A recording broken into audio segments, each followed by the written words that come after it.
গেল ২২ অক্টোবর বুধবার গাজীপুরের টঙ্গী এলাকা থেকে নিখোঁজ হন বিটিসিএল টিএনটি কলোনি জামে মসজিদের খতিব মুফতি মোহাম্মদ মহিবুল্লাহ মিয়াজি। নিখোঁজের একদিন পর পঞ্চগড়ের হেলিপ্যাড বাজার এলাকায় গাছের সঙ্গে পা বাঁধা এবং অর্ধনগ্ন অবস্থায় তাকে উদ্ধার করে পুলিশ।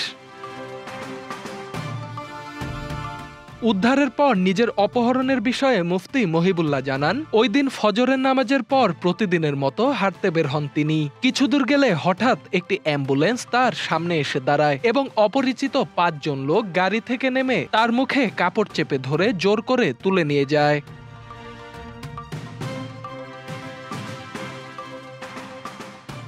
এরপর তার উপর অমানবিক নির্যাতন শুরু করে অপহরণকারীরা। এই ঘটনার সঙ্গে আন্তর্জাতিক কৃষ্ণ ভাবনামৃত সংঘ ইসকন জড়িত থাকতে বলে অভিযোগ করেন তিনি।